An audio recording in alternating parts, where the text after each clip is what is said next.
400 years ago, one man launched a crusade against the forces of darkness.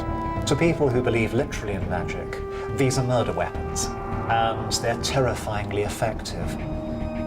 That man was King James, the first ruler of both Scotland and England. He believed that Satan and a conspiracy of witches were trying to kill him. I do not know Satan, sir. What powers did Satan offer you? What diabolical promises did he make to you? He even wrote a manual on the dangers of witchcraft. This is the story of how one man's paranoia sparked persecution across the British Isles. The witch hunts have to be one of the greatest injustices ever seen in British history. It involved hundreds, if not thousands, of women being put to death for crimes that they could never have committed. In this film, we reveal extraordinary archaeological discoveries showing that belief in witches survived the King's Crusade. They knew that it was dangerous, but if you believe something deeply enough, then the fact that your life is in danger for doing it is not going to stop you.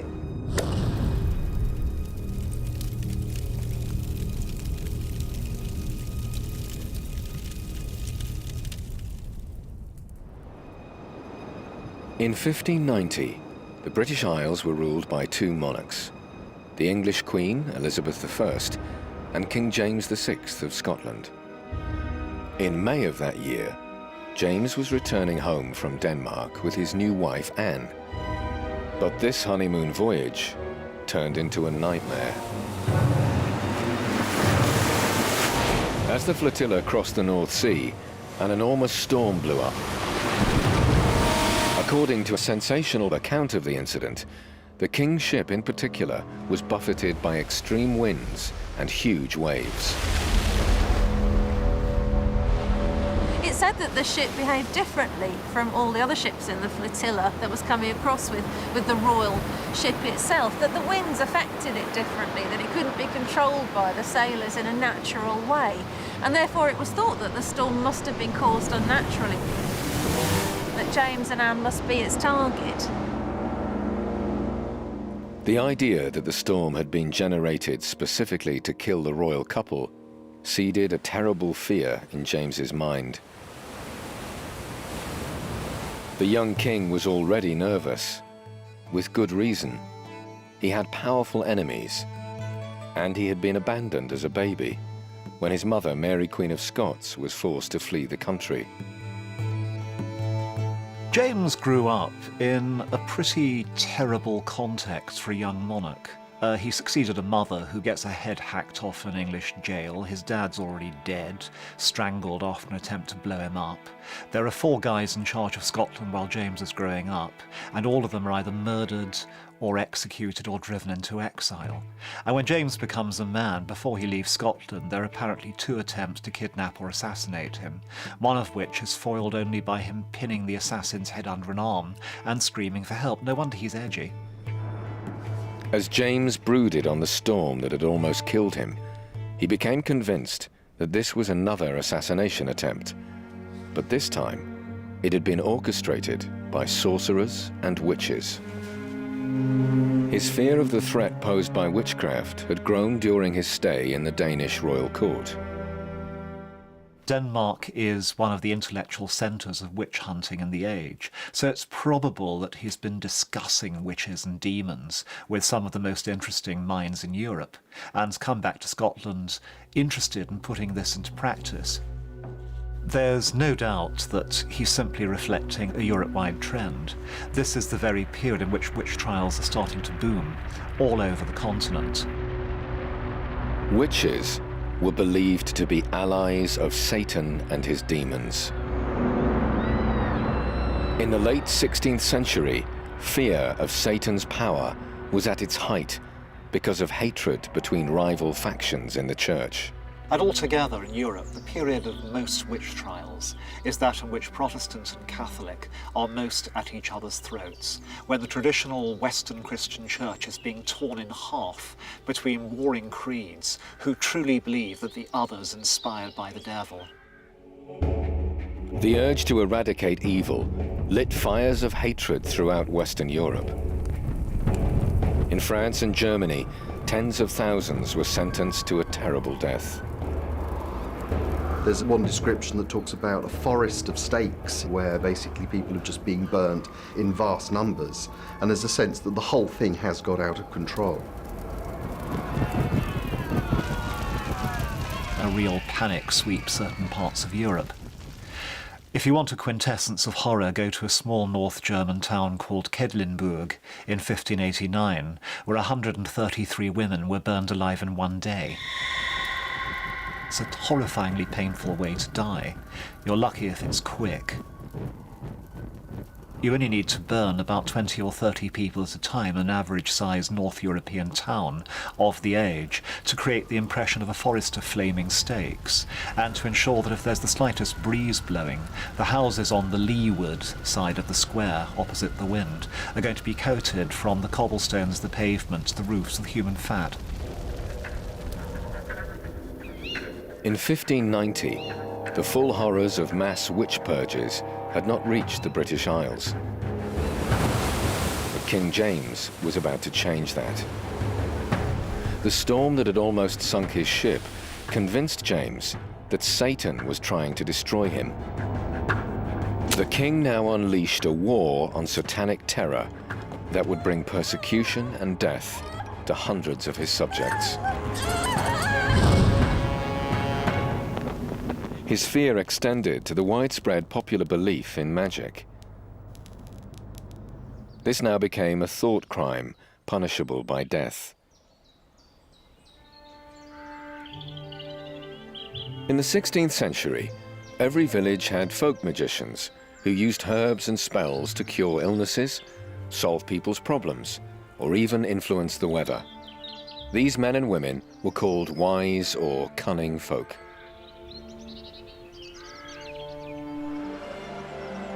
In the Museum of Witchcraft in Boscastle, Cornwall, there is remarkable evidence of the importance of magic in daily life. This is a handwritten book of magic dating from the late 16th century, and it's the personal notebook of a wise woman or cunning man, and it is fascinating evidence of the role that magic played in people's everyday lives. It's a real mixture of herbal remedies, love charms, how to obtain magical objects. So this is a spell for obtaining magical stones out of a swallow. Take him out of the nest and cut him in the middle, and you shall find within the belly of it 3 stones of diverse colours. The virtue of the first is, if thou wilt give it to any woman that travaileth with child, she shall be speedily delivered. The virtue of the red stone is, if thou wilt put it in thy mouth, thou shalt obtain anything thou wilt demand. Healing magic was particularly important because doctors were very expensive. These traditional healers were really very central people in their communities, right at the heart of people's lives. And magic actually liberated and empowered ordinary people and helped them to cope with the challenges that they faced. One of these healers was Agnes Sampson, who practiced in Keith in Scotland during the 1580s. Her clients included wealthy gentry as well as the very poorest. She had won wide respect for her work as a healer and a midwife. But she would soon become ensnared in one of the biggest witch trials in Scottish history. Healing magic could shield people from illness and misfortune, but it could also have darker purposes. It was believed to have the power to injure as well as cure. This is a very striking spell because it shows how protection magic could blur into cursing. People did use curses, but generally in retaliation when someone had done them some wrong. And this is a spell to make a thief confess. You make a picture of an eye, and then you drive a nail into the eye. The thief will then suffer pain in his eye until he comes and confesses to the theft. Most of the objects here are for destructive magic. They're the classic image of a victim into which the person making the image inserts pins or daggers or other means of destroying their lives. The Church made no distinction between the good and the evil forms of magic. To people who believe literally in magic, these are murder weapons, and they're terrifyingly effective. Orthodox, elite Christian belief can't really believe that magic can come from anywhere but the devil. The old practical folk distinction between good and bad magic, with magic being a neutral force, rather like any technology, is completely transformed in established Christian belief into a part of the all-out war between good and evil. In 1590, James VI became a crusader in that war on evil. He presided over the arrests of dozens of people who he suspected had raised the storm that had almost drowned him.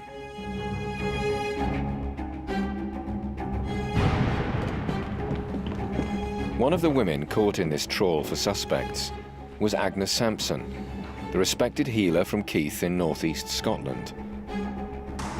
James's obsession with rooting out evil drove him to interrogate her himself. When did Satan first come to you? I do not know Satan, sir. What diabolical promises did he make to you? What form did his imps take? One of the extraordinary things about what happens in Scotland in the 1590s is that James, the king, gets personally involved in the interrogation of the suspected witches and actually himself conducts the questioning of Agnes Sampson.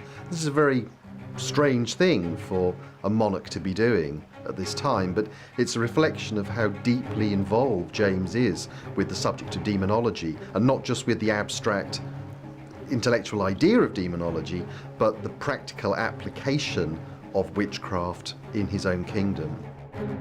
He's an academic scholar conducting research and wants to do it at first hand, and also he found it fascinating. And where, on your body, did you suckle these imps? I know no imp, sir. What powers did Satan offer you? And did you believe his lies? No, sir. To start with, Agnes says that she's a healer. She says that she's not a witch. She doesn't do any of that kind of thing. But then she's taken away and tortured. No! No! Agnes was subjected to excruciating pain. She tried to explain to her torturers the techniques that she had used to treat the sick.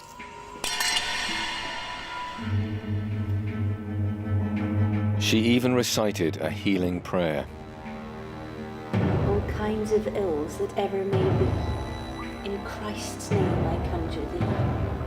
Both of the flesh and of the bone, and in the earth and in the stone, I conjure thee in God's name. It combines magic with Christianity, which was a very important part of folk magic. Most people who practiced magic regarded themselves as devout Christians, and that the magic that they were using was a gift from God, part of the way that God's power manifested itself in the natural world. For witch hunters, this mixture of religion and magic suggested that Christianity had become corrupted by demonic forces. With the king's permission, Agnes Sampson's torturers inflicted pain and sleep deprivation to extract a confession.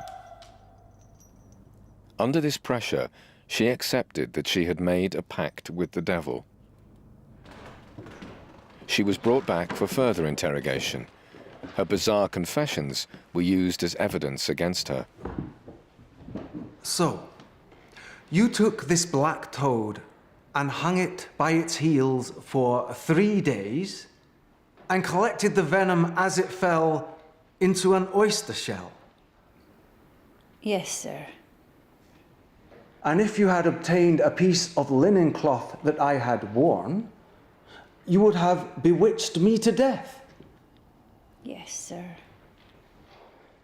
But Agnes's confessions of spells and devilry were so extraordinary that James struggled to believe them. Well, this is so miraculous and strange that I can only believe that you are an extreme liar. Come closer, sir. Then Agnes shared a secret that convinced James she was indeed guilty of witchcraft. On your wedding night. She whispered details of James's intimate conversation with Anne on his wedding night in Denmark. But at the time, Agnes had been hundreds of miles away in Scotland. This revelation seems to have persuaded James that she must have supernatural powers. I think that moment is really significant for James. It's a moment of his being convinced that what is going on is witchcraft and that he's the target of it.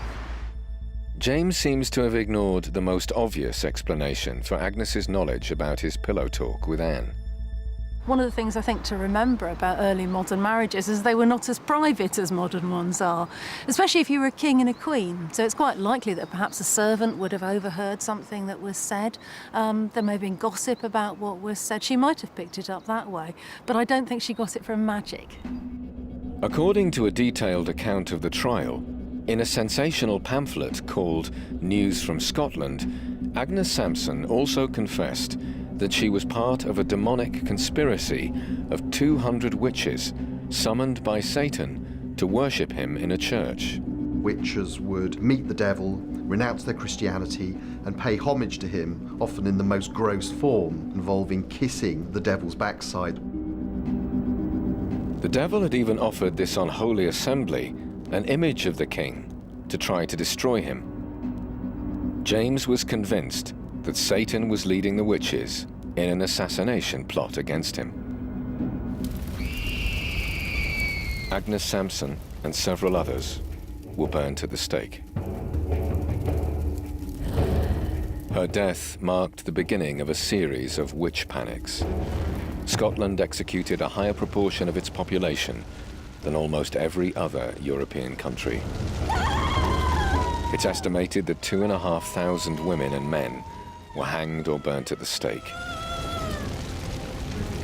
The witch hunts came in waves as suspects, under torture, incriminated dozens of others. But in 1597, Scotland's witch-hunting crusade was thrown into chaos.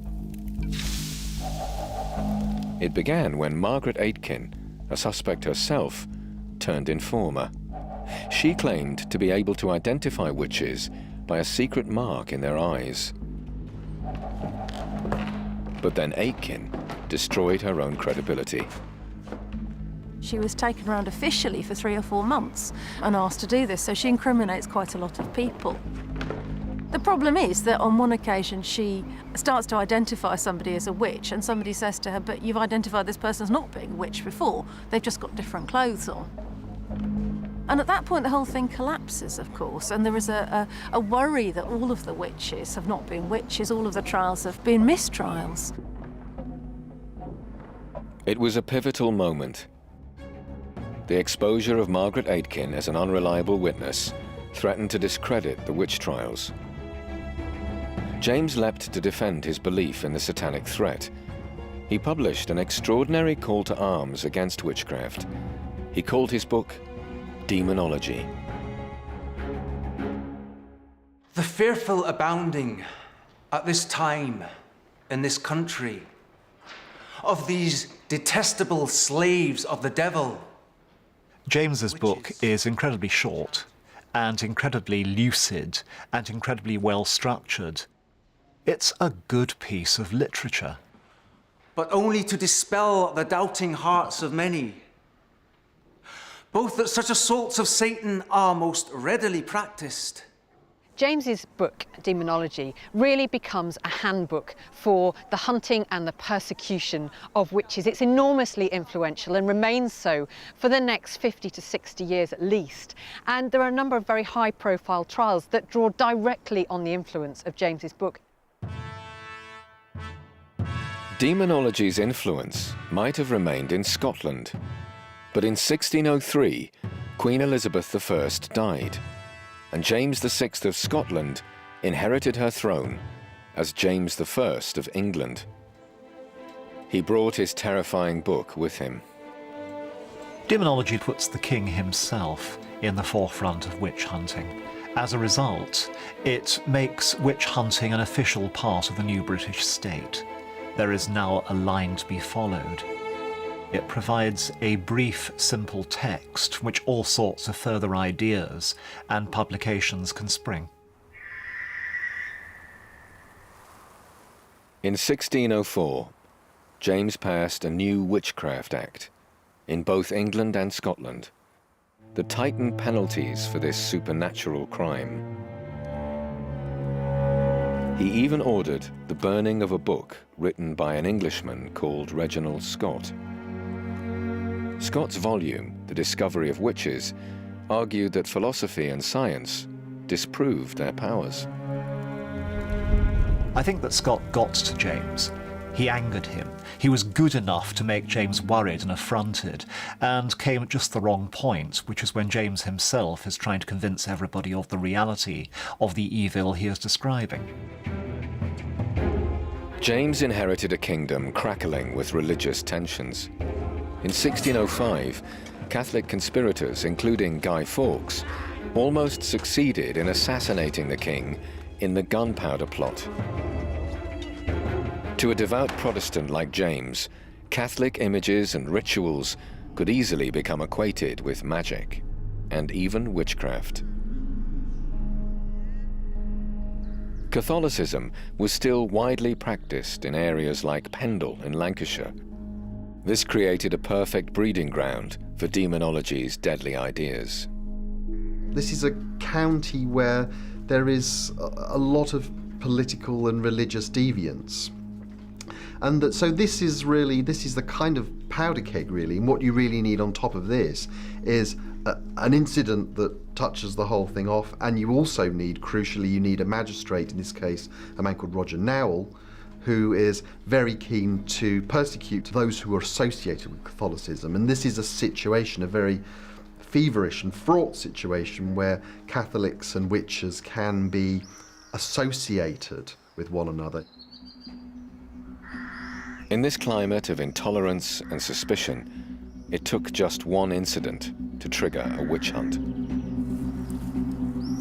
Alison Devis, a girl from a poor family in Pendle, would be at the centre of the nightmare to come. Alison's the granddaughter of somebody called Elizabeth Demdike, who is thought to be a witch or a cunning person. And her mother also is thought to be a witch as well. So she has this background where she's part of a family who are cunning people, who are magicians of one kind or another, and who are also very poor, so that they often come into conflict with their local community. Alison met a peddler called John Law, who was travelling to a nearby town. She asked him for some pins, which had uses both in white and black magic. There are records from time of people using an apple or an onion as an image of the heart of the person who they wanted to fall in love with them, and sticking pins into it as a form of sympathetic magic. As she was a teenage girl, that may well have been what she and her friends were particularly interested in. But John Law refused Alison's request. As he left her, he was stricken by paralysis on one side of his body. He later complained that he had been bewitched. Alison was brought before the Pendle magistrate, Roger Nowell. When Alison Devis is interrogated, she confesses that she did it. She may be shocked that her magic can have such power. She may even feel guilty. But confess she does. And this mixture of the misfortune, the accusation of witchcraft, and the confession, and also the magistrate who's prepared to take it seriously, is a very kind of toxic mix which starts this whole witch hunt going. Searchers of Alison's home discovered a human effigy. The family claimed it was for healing magic, but it was seized on as physical evidence of witchcraft.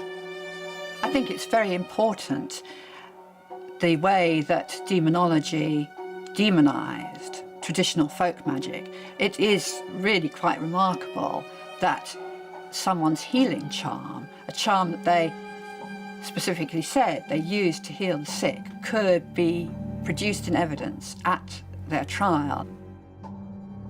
Alison's entire family was questioned in the search for more evidence of witchcraft, including her younger sister, Janet Devis. But Janet was just 9 years old, and under English law, child testimony was inadmissible in a normal trial. James notoriously says that special kinds of evidence are permissible in witch trials because proof is so hard to find, including, for example, the evidence of children, and the evidence of a child is absolutely central to the Pendle trials. King James's own book, Demonology, had fed the fear that would consume the Pendle witches. When you look at the record of the Pendle witch trials, point by point, it's virtually a checklist of James's main arguments about witchcraft. If James is the theory, then Pendle is the practice. James describes the different kinds of witches, poor and rich, so do the Pendle trials. James describes the process by which people become witches. The Pendle trials tick those off point by point in the confessions. Janet Devis gave evidence against her mother and brother. They were hanged with her sister Alison, next to 7 others ensnared in the witch hunt.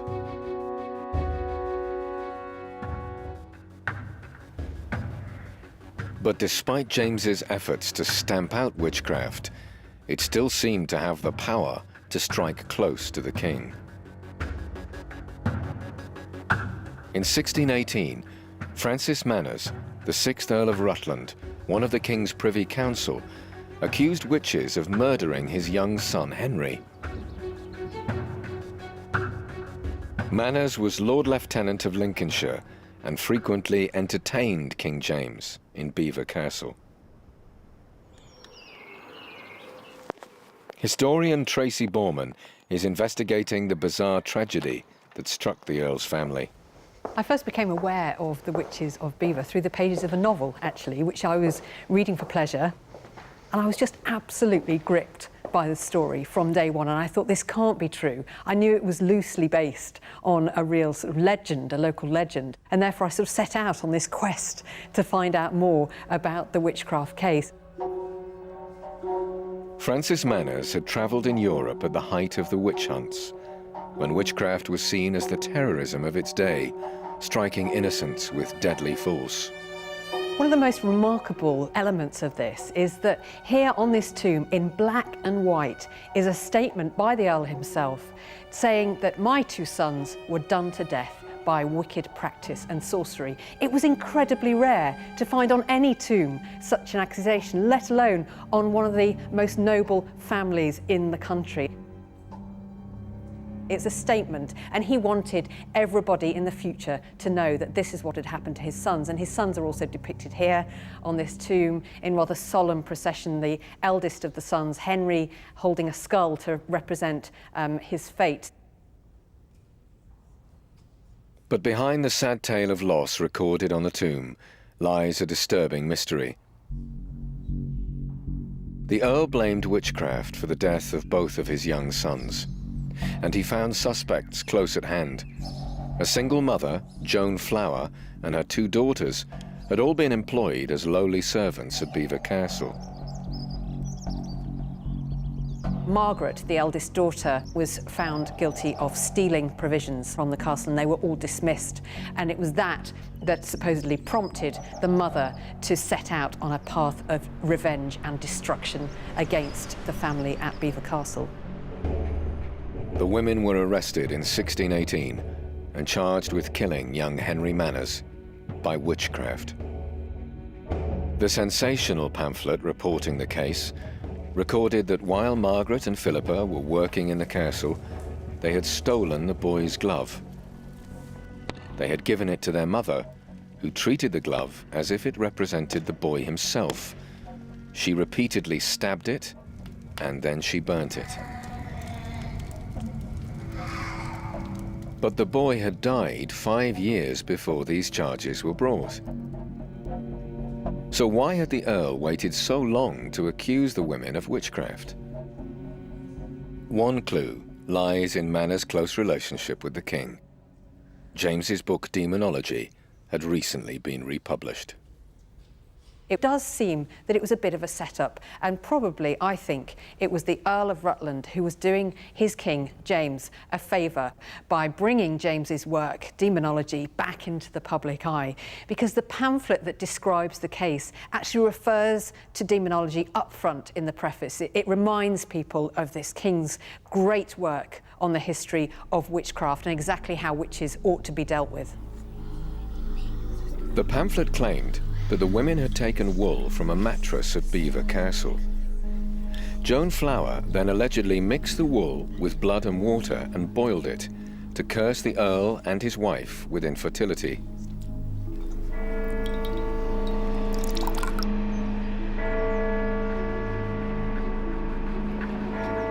The Flower family were taken to Lincoln Castle for trial. The prison where they were held is as forbidding today as it was 400 years ago. Coming down into this dungeon, the atmosphere immediately changes.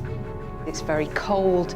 There's a real sense still, hundreds of years later, of desolation, of the desperation that the prisoners must have felt down here.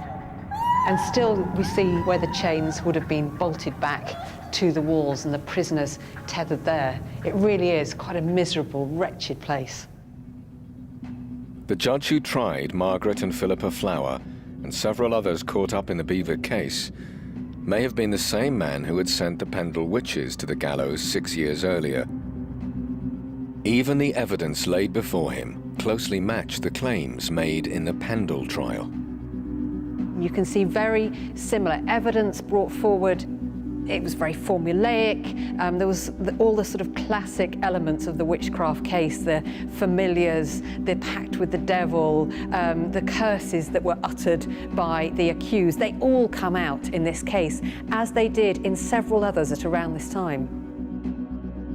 The chief witness for the prosecution was King James's close friend and ally, the Earl of Rutland. There would have been one witness in the case of the Belvoir witches, and that was the Earl himself, Francis Manners, who was the first up on the witness stand. And of course you can imagine how his evidence was heard by the hush in the courtroom. There could be only one outcome with such a high-profile witness as the Earl. Margaret and Philippa Flower were executed. Their mother died in custody. The Pendle and Belvoir trials demonstrate how demonology had become a handbook for witch hunting. James's belief in witches very much flattered his own view of himself as king, because he was setting himself up as Satan's chief opponent on earth. So there was very much a political undertone to his persecution of witches. It gave him a very powerful role as king. What he's actually doing as well is establishing a reputation for a king who is absolutely certain of his views, absolutely unyielding upon them, and thereby, in fact, going to cause people who don't entirely agree to make their views as rigid and flexible and articulated in return, the stage being set for a colossal clash between the monarch and his nation. But by the end of his reign, James himself was beginning to question some of the bizarre evidence and confessions used to convict witches. The growing interest in science in the early 17th century made it harder to believe in such fantastical tales of demons and devilry. By the time James died in 1625, almost 30 years after Demonology was published, witch hunts in England seemed to be dying out. The king had done his best to root out witchcraft. But amazing new evidence from an excavation in Cornwall suggests that his campaign failed. Archaeologist Jackie Wood has uncovered a series of pits, which appear to contain disturbing ritual offerings. The earliest date from the 1640s, long after James had died. These three pits are actually grouped together, and we've actually got a radiocarbon date for this one. And what's really amazing about this one, it's one of the only round pits we've got, as most of them are rectangular. They've skinned a swan, put the swan pelt, lined the pit with the swan pelt, and you can actually see the swan pelt still in here. They put 2 magpie birds either side, and then between it 55 eggs. 7 with baby chicks ready to hatch inside, from bantam to duck egg size. And that's a lot of commitment. This was at the time when people were hunting witches, and anybody doing anything pagan, it was a really dangerous thing to be doing. Jackie has found further evidence of magical practices at the same site. She has discovered a specially dug pool filled with strange offerings. These are the contents of a votive pool. We've got an incredible selection of textiles, heather branches, cherry stones, human fingernail parings. Usually when they throw pins into votive pools, they bend them and then make a wish. This seems to be a traditional thing. But all our pins are straight. So we think that possibly the pins are being actually used as a pin by pinning things like the human fingernail parings and the human hair to the textile and throwing it in, therefore throwing a part of themselves into this pool. This wishing well seems to have been destroyed in the 1640s, probably as part of a crackdown on magic and witchcraft. The pit was dug from the medieval period, and the thing is, it was capped, it was purposely filled in. The evidence suggests that it was filled in during the English Civil War. This exploded in 1642 when Parliament took up arms against King James's son, Charles. There was a parliamentarian called Major Seeley based in St Ives during the Civil War, and he employed local men to fill in all these ritual pools, these pagan pools, and we think this was actually filled in then because we've got ceramics from the top dating from that period. In the chaos caused by the war, witch hunts burst out again in England and Scotland, claiming hundreds more lives. The legal system broke down so that experienced judges who might have dismissed witchcraft cases could no longer tour the country on circuit. Into this vacuum in East Anglia steps a nobody, a minor gentleman, who isn't a judge, isn't even a professional lawyer, called Matthew Hopkins, who's dying of tuberculosis, probably, he's certainly dying. He's raised his consciousness by reading continental stuff on witchcraft, and he is determined before he dies to purge his region of evil. Hopkins lived in Manningtree in Essex. In 1645, one of the most murderous witch hunts in British history began here, when he teamed up with another Puritan gentleman called John Sterne. There's something incredibly evocative about this foreshore in Manningtree. As you can see, this was once a port. You can see there's still boats here today. But it was once an incredibly thriving place where there was trade being brought in from the North Sea and the continent, but also ideas too. Radical ideas, political ideas, religious ideas, which partly explains why this in the Stour Valley was a hotbed of Puritanism in the first half of the 17th century, and exactly the sort of place where witch-finders like Hopkins and Sterne could have played out some of their demonic fantasies. Matthew Hopkins even claimed that he had heard witches gathering in Manningtree. Some 7 or 8 of that horrible sect of witches had their meeting close by his house and had several solemn sacrifices there offered to the devil. He left a record of his actions, starting with a chilling verse from the Bible. Thou shalt not suffer a witch to live. Hopkins and Sterne harnessed existing grievances and fears of witchcraft between neighbours. The witch hunters brought these disputes before Essex magistrates as full-blown criminal charges. One of the most shocking occurred in the nearby parish of Lawford. One Sunday morning in the spring of 1645, Prudence Hart, a pregnant woman of the parish, was worshipping here in the church behind us and experienced severe abdominal pain. She staggered from the church in agony and collapsed somewhere out in the lane over there, immediately went into labour and gave birth to a stillborn child. Now, this was incredibly powerful evidence that the Harts had been bewitched. A local widow, Anne West, and her daughter Rebecca were blamed for causing the miscarriage. They were arrested and charged with witchcraft.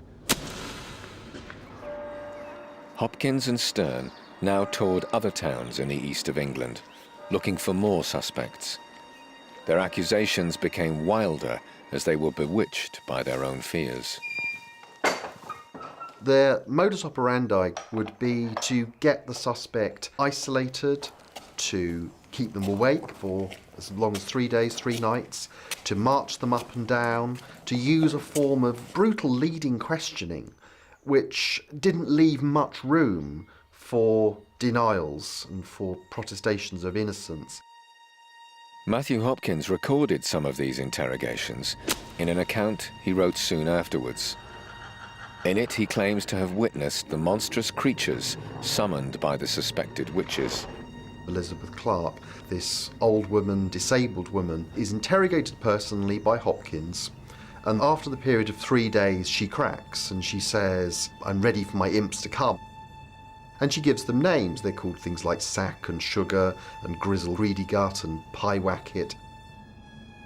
The accounts basically say that this parade of animals comes into the room, but they are obviously not natural animals, which seems to confirm that finally this old woman is a witch and that these are the creatures through which she commits her crimes. Hopkins' pamphlet shows how victim and accuser could share the delusion that their hallucinations were demonically real. There are these watchers who are watching day and night, possibly by candlelight, who are expecting that something is going to happen. They are actually very afraid. Maybe then when a mouse walks into the room, or a dog or a cat, their minds play tricks with them. And I think that there are reasons for thinking that the descriptions of these weird creatures are honest and sincere, even if it was nothing other than a cat casting a long shadow or something. The self-styled Witchfinder General arrested and tortured as many as 300 women across eastern England. About 100 were executed. But in the late 17th century, the witch panics fueled by demonology began to burn out. The last execution for witchcraft in England was in 1682, almost a century after James's book was published. But the remarkable finds in Savioch, Cornwall, show that the king's fanatical crusade failed. The site proves that magical beliefs lived on for centuries afterwards. I believe that this is a really unique site, and from the archaeology there doesn't seem to be any more pits found like this in Britain or in Europe as far as we know. But they give us a brief insight, a special insight into somebody's belief system that's been very private and very sort of secret until now. Over the last 12 years, Jackie has discovered more than 40 pits lined with the skins of different birds and animals. They are all within yards of the one containing swan feathers that dates from 1640. And this is 100 years later than that one. It's dated to 1740s, and it's lined with fur, not feathers. And when we actually analysed it, it's lined with cat fur. So they've skinned a cat, lined the pit with this black cat fur, put a piece of quartz 2/3 of the way up, and extraordinarily, above the quartz was 22 eggs, and every single egg had a baby chick in it ready to hatch. I do believe that it is some kind of witchcraft. These bizarre ritual burials appear to span 350 years, from the 17th century right up until remarkably recent times. This is the latest one we had, and this is really exciting because this one is actually lined with different coloured brown and black fur all the way around the outside of it. And then it's got the legs of a goat put around the inside of the base of it, and then at the head of the goat with its teeth, and around its head, under its head was a piece of plastic and a piece of orange baler twine. Now the thing is, baler twine was invented in the 60s and basically it didn't come to Cornwall until the 1970s. So we've got a 1970s pit. So we're dating from the Civil War, 1640, to 1970, of people putting these pits in this valley. The animals and birds buried in the Savioc pits seem to be part of a lost tradition of belief. But none of the finds on the site show any association with satanic rituals. They were a terrible myth that cost thousands of lives. There is no evidence whatsoever that anybody who was tried for witchcraft in early modern England actually worshipped the devil. There's a fair amount of evidence that some of the people who were put on trial did practice magic in a folky kind of way. Some of them almost certainly did curse their neighbours in fits of ill temper and for purposes of revenge. But the satanic conspiracy, the anti-religion imagined by witch hunters, was purely a fantasy. One of the great ironies of the witch hunt is that the demonological descriptions of what witches do at the Sabbath, of all these terrible things of killing children, of a world being disturbed and turned on its head, actually those things do really happen, but they happen in those episodes of witch hunting. So that the fantasy of the witch's Sabbath never existed, but actually in a strange way it is projected onto the witches, and that these scenes of the mass burnings are actually visions of hell made real on earth. The horror of what was done to women like Agnes Sampson has given us the term witch hunt as a shockingly vivid description of the worst kind of injustice. This really was such an unjustified persecution of these poor women who really had done no wrong other than being slightly different to their neighbours. They may be older, they were often poorer, or single, unmarried women, and they were seen as a threat, therefore, because they didn't quite conform to the usual pattern of society. King James's book Demonology provoked an ideological war that swept up thousands of innocents. It's a warning from history that we dare not ignore.